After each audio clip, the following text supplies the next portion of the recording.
प्रत्यङ्गिरे परे देवी सर्वशत्रु निवारणी सर्वत्र सर्वकार्येषु विजयं देहि मे सदा।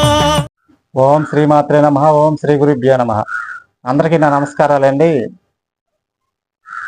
చాలా మంది ఫోన్ చేసి గురువు గారు ఇప్పుడు ఈ గ్రామీణ ప్రాంతాల్లో పల్లె ప్రాంతాల్లో ప్రయోగ బాధలని ఇవన్నీ చాలా ఇబ్బందులు పడుతున్నారు గురువు గారు, ఏదైనా ఒక మంత్రం చెప్పండి చక్కగా వాళ్ళు చేసుకునేటట్టు అని కొంతమంది కామెంట్లో పెట్టారు, కొంతమంది విడిగా ఫోన్ చేసి నన్ను అడుగుతున్నారండి. అయితే వాళ్ళందరి కోసం ఈరోజు నేను ఒక అద్భుతమైన ప్రయోగం జరిగిందని ఎవరికైనా అనుమానం ఉన్నప్పుడు ఈ మంత్రాన్ని చేసుకుంటే వాళ్ళకి ఇక ఏ భయం అవసరం లేదమ్మా. చాలా అద్భుతమైన మంత్రాన్ని నేను ఇవాళ ఇస్తాను. ఎంత పెద్ద ప్రయోగమైనా అసలు ఈ మంత్రంతో విరుగుడు అయిపోవాలి. ప్రయోగాల్లో రకాలు ఉంటాయని కింద గత వీడియోలో నేను చెప్పానమ్మా. ప్రయోగాల్లో చాలా రకాలు ఉన్నాయి. ఒకటి శ్మశానంలో బొమ్మ తంతు అంటారు, బొమ్మ తంతుల్లో చేసే ప్రయోగాలు ఉన్నాయి. కొన్ని జంతువులు మండూకం, తేలు, సర్పం అలా వీటితో జంతువులతో చేసే ఉన్నాయమ్మా. నక్క, గుంట నక్క తంతు అని ఇవన్నీ చాలా రకరకాలు ఉన్నాయి వీటిల్లో. అవన్నీ ఇప్పుడు ఈ కలియుగంలో ఈ కాలంలో ఎవరు నమ్మరు, చాలా మంది తెలియదు. తర్వాత వృక్షాలతో చేసే ఉన్నాయమ్మా, ఉత్తరాయణ చెట్టుతో చేసే ఉన్నాయి, తెల్లజిల్లోడు చెట్టుతో చేసే ఉన్నాయి, ఇలా రకరకాలు ఉన్నాయి. అయితే ఈ శ్మశానంలో చేసే బొమ్మ తంతు అయితే శ్మశానంలో కూర్చొని ప్రయోగం చేస్తారమ్మా. అక్కడ శవం మీద జల్లే పువ్వులతోనూ వాటితోనూ ఆ వస్తువులు ఉపయోగించి ఒక బొమ్మను చేసే ప్రక్రియ శ్మశానంలో చేసేది. జంతువులతో చేసేది ఏంటంటే ఇప్పుడు మండూకం అంటే కప్పతో చేసే ఉంటాయి, అవి కప్పతో చేసే ఉంటాయి అమ్మా. కప్పని చంపి చాలా రకరకాలుగా వీజులు ఉన్నాయి. అయితే వృక్షాలకు కూడా ఉన్నాయమ్మా. వృక్షాన్ని ఏం చేస్తారంటే మొదల దగ్గర ఒక గజం గుంట తీసి ఆ గుంటలో ఎవరికైతే చేస్తున్నారో అతని వస్తువులు కానీ అతని పెట్టి తర్వాత పేరు అది రాసి తర్వాత ఆ చెట్టు వేరుకు కట్టి కొన్ని మంత్రాలు ఉంటే అది చాలా పెద్ద ప్రయోగాలు. ఒకవేళ ఇప్పుడు నేను ఇచ్చే మంత్రంతో కానీ ఎవరికైనా పెద్ద ప్రయోగాలు అయితే తగ్గవమ్మ. అప్పుడు ఆ దగ్గరలో ఉన్న శక్తి ఉపాసకుని సంప్రదించి హోమాలు చేసుకోవాలి. ఏదైనా మామూలు ప్రయోగాలు ఏమైనా అయితే పోతాయి.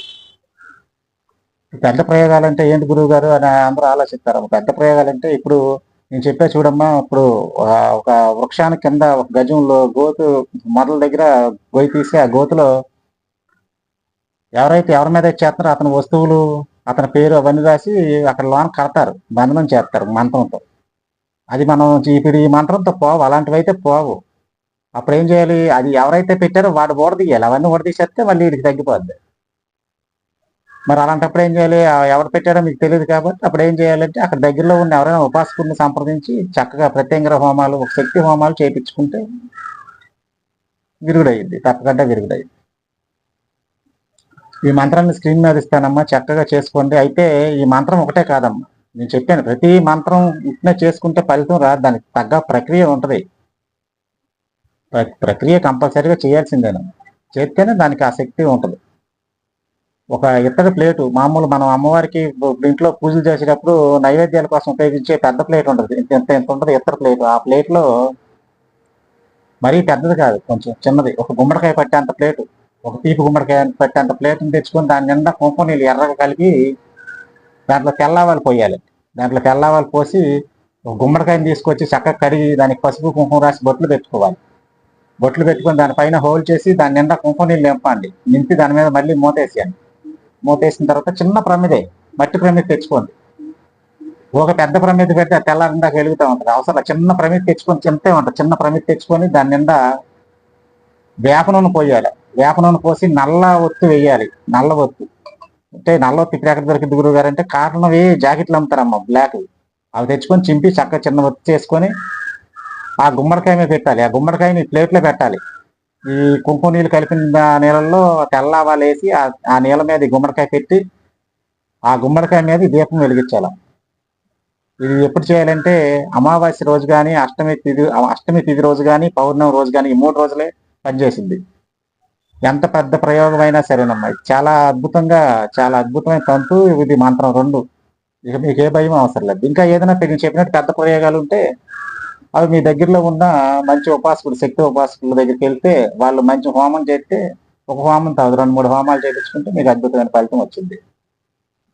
అయితే ఆ దీపాన్ని వెలిగించి దాని ఎదురుగా కూర్చోబెట్టాలి. ఇప్పుడు గురువు గారు మేము ప్రయోగం చేసే వాళ్ళకి మంత్రం చదవడం రాదండి అనుకున్న వాళ్ళు ఇప్పుడు ఏం చేయాలంటే వేరే వాళ్ళు పక్క నుంచి ఆ మంత్రాన్ని చదవాలి. ఆ మంత్రాన్ని దగ్గర దగ్గర 11 మాలలు చేయాలండి. 11 మాలలు చెప్తేనే అంత శక్తి పుట్టింది. 11 మాలలు అంటే ఇప్పుడు దానికోసం మీరు మాలలన్నీ సేకరించగలదు. నల్ల మిరియాలు తెచ్చుకోండి. నల్ల మిరియాలు తెచ్చుకొని 108 లెక్కేసుకోండి. ఒక 2 డబ్బాలు పెట్టుకొని ఈ డబ్బాలోంచి ఆ డబ్బాలోకి అలాగా ఒక 11 సార్లు చేయండి. ఆ మంత్రాన్ని జాగ్రత్త ఓపికగా కూర్చొని చేసుకోవాలి. అసలు చాలా అద్భుతం, అసలు చాలా అద్భుతమైన శక్తి పుట్టింది. ఆ మంత్రంకి అంత శక్తివంతమైన మంత్రం ఈ తంతు 2 కలిపితే చాలా అద్భుతం అసలు. అప్పుడు ఈ మంత్రం వేసిపోయే లోపల ఆ ప్రమిదిలో ఉన్న నూనె అంతా అయిపోయి దీపం వండెక్కిపోద్ది. ఇక అప్పుడు ఏం చేయాలంటే ఆ గుమ్మడికాయని తీసి ఎవరికైతే ప్రయోగం చేశారన్న అనుమానం ఉందో అతని తల చుట్టూ కుడివైపు నుంచి 3 సార్లు, ఎడవైపు నుంచి 3 సార్లు తిప్పాలి. తిప్పి దాన్ని దూరంగా తీసుకెళ్లి ఎవరో తొక్కని చోట కొట్టండి అమ్మ. మరి తర్వాత ఈ ప్రయోగ బాధ ఎవరైతే తొక్కుతారో మళ్ళీ వాళ్ళు అనుభవిస్తారు. రోడ్ల మీద గట్ట కొట్టద్దు. మళ్ళీ ఆ పాపం ఆ కర్మలు మళ్ళీ మీకు అంటుకుంటాయి. అవి దూరంగా తీసుకెళ్లి ఎవరో తొక్కని చోట పగలగొట్టండి. పగలగొట్టి ఇక పగలగొట్టిన వ్యక్తి చాలా జాగ్రత్తగా వెళ్ళాలమ్మా. ఆ రోజు పగలగొట్టిన వ్యక్తి కానీ ఏమైనా దడుచుకొని ఒక గుండు జల్లమని దడుచుకుని అంటే మన లాడికి పట్టుకుంటుంది, లాడికి వచ్చింది. అందుకని ధైర్యంగా ఉన్న వాళ్ళు వెళ్ళి పగలగొట్టాలి. పగలగొట్ట ఇంటికి వచ్చి పగలగొట్టిన వ్యక్తి ఇంటికి వచ్చి తలస్నానం చేసుకోవాలి. చక్కగా శుచిగా తలస్నానం చేసుకొని ఇంట్లోకి వెళ్ళాలి. గబుకుని మళ్ళీ లోనికి వెళ్ళదు, లేకపోతే మళ్ళీ మన ఇంట్లోకి వచ్చేది శుభ్రంగా. ఇది చాలా అద్భుతమైన మంత్రము తంత్రం 2 చేసుకోండి అమ్మా. ఏ భయం అవసరం లేదు. ఎవరికైనా ప్రయోగం జరిగిందని అనుమానం ఉంటే ఇది చక్కగా చేసుకోవచ్చు. మంత్రం చదవలేని వాళ్ళు వేరే వాళ్ళు తీసుకొచ్చి మంత్రం చదువుకోండి అమ్మ, చదివించుకోండి. పక్కన మీరు ఎదురుగా కూర్చోండి, ఆ దీపం ఎదురుగా కూర్చొని చేసుకోండి. మంత్రం స్క్రీన్ మీద వచ్చింది, జాగ్రత్తగా ఒక పేపర్ మీద రాసుకోండి అమ్మా. అయితే చాలా మందికి నేను ఒక విషయం చెప్తానమ్మా. నేను హైదరాబాద్ ప్రతి వారంలో కానీ 15 రోజులకు ఒకసారి కానీ వచ్చి హైదరాబాద్లో ఒక 3 రోజులు నేను ఉంటాను. అక్కడ అడ్రస్ చెప్తాను. ఆ అడ్రస్కి వచ్చి అక్కడ దగ్గరలో ఉన్న వాళ్ళు నన్ను సంప్రదించవచ్చమ్మా. అక్కడే మేము హోమాలు కూడా చేస్తాము. ఈ అడ్రస్ వచ్చి సున్నం చెరువు అమ్మ. సున్నం చెరువు అల్లాపూర్ కట్టమైసమ్మ టెంపుల్లో ఉంటాను